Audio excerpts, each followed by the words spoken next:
ನೋಡಿ, ಇದು ಅರಿಶಿನ ಬೆಳೆದಿದ್ದಾರೆ.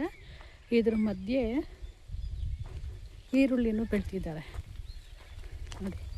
ಈರುಳ್ಳಿ ಒಂದು 2.5 ಇಂದ 3 ತಿಂಗಳೊಳಗಡೆ ಬಂದ್ಬಿಡುತ್ತಂತೆ ನೋಡಿ. ಅಷ್ಟು ಬೇಗ. ಇದು ಸಣ್ಣ ಈರುಳ್ಳಿ ಆಲ್ರೆಡಿ ಕಿತ್ತು ಟ್ಯಾಕ್ಟ್ರಿಗೆ ತುಂಬ್ತಾ ಇದ್ದಾರೆ ನೋಡಿ. ಅಲ್ಲಿ ತುಂಬ ಜನ ಕೆಲಸ ಮಾಡ್ತಾ ಇದ್ದಾರೆ ನೋಡಿ. ಈರುಳ್ಳಿ ಇದನ್ನು ಒಣಗಿಸಿ ಬೆಲೆ ಯಾವಾಗ ಚೆನ್ನಾಗಿರುತ್ತೋ ಆವಾಗ ಇದನ್ನು ಮಾರಾಟ ಮಾಡ್ತಾರೆ ಅನಿಸುತ್ತೆ.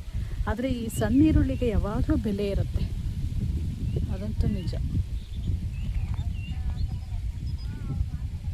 ನೋಡಿ, ಇಲ್ಲಿ ಕಿತ್ತು ಹಾಕ್ತಾ ಇದ್ದಾರೆ ನೋಡಿ ಹಚ್ಚಿ. ಇಲ್ಲ ಅಂದರೂ ಒಂದು 85 ಮೇಲೆ ಆಗಿರುತ್ತೆ ವಯಸ್ಸು. ಅಜ್ಜಿನೂ ಈ ಜಮೀನಿಗೆ ಬರ್ತಾರಲ್ಲ ಅವ್ರ ಜೊತೆ ಅವ್ರು ಸಮಾನವಾಗಿ, ಇದು ಮೊಮ್ಮಗನ ಜಮೀನಂತೆ, ಅವ್ರು ಸಮಾನವಾಗಿ ಮಾಡ್ತಾಯಿದ್ದಾರೆ ನೋಡಿ ಅಜ್ಜಿ. ನಾವೆಲ್ಲ ಎಷ್ಟು ವಯಸ್ಸಿಗೆ ಇರ್ತೀವ? ನನಗಂತೂ ಈ ಜೀವನವೇ ಬೇಸರವಾಗಿ ಹೋಗ್ಬಿಟ್ಟಿದೆ.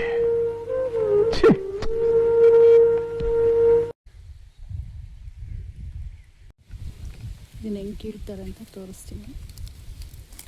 ಹಿಂಗೆ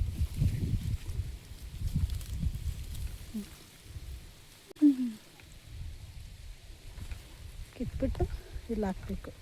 ಅವರು ಎತ್ಕೊಂಡೋಗಿ ತುಂಬಿ ಕಟ್ತಾರೆ ನೋಡಿ. ಎಷ್ಟು ಚೆನ್ನಾಗಿದೆ.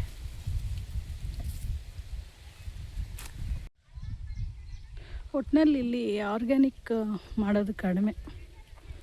ಅದಕ್ಕೆ ನಮ್ಮ ನೋಡಿ, ಅಲ್ಲೇ ಇರೋದು ನಮ್ಮ ಜಮೀನು, ನಮ್ಮ ಫಾರ್ಮ್ ಹೌಸು ನೋಡಿ. ಈಗ ಮನೆ ಕಟ್ತಾಯಿದ್ವಿ ನೋಡಿ. ಅಲ್ಲಿ ನಮ್ಮ ಉದ್ದೇಶ ಏನಿರೋದಂದರೆ ಆರ್ಗ್ಯಾನಿಕ್ ಫಾರ್ಮ್ ಮಾಡಬೇಕು ಅಂತ. ನಿಧಾನಕ್ಕೆ ಬರಲಿ, ಅರ್ಜೆಂಟ್ ಏನಿಲ್ಲ, ಆರ್ಗ್ಯಾನಿಕ್ಕಾಗಿ ಮಾಡಬೇಕು ಅಂತ ಅಂದ್ಕೊಂಡಿದ್ದೀನಿ ನಾನು. ಇದೆಲ್ಲ ಮತ್ತೆ ಹೊಡ್ದಿನೇ ಮಾಡಿರ್ತಾರೆ ನನಗೆ ಅನ್ನಿಸ್ದಂಗೆ. ಹಾಕಿರ್ತಾರೆ, ಔಷಧಿ ಇಲ್ದಂಗೆ ಮಾಡಲ್ಲ. 3 ವೀಕ್ಸ್ ಬಿಫೋರ್ ಬಂದಿದ್ದೆ ನಾನು. 3 ವೀಕ್ಸ್ ಬಿಫೋರ್ ಇಷ್ಟೇ ಇತ್ತು.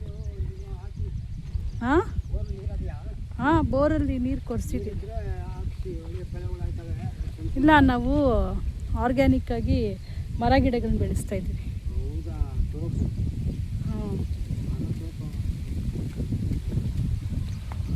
ಅಂದರೆ ಇದಾಕಿದ್ದೀವಿ, ಬಟರ್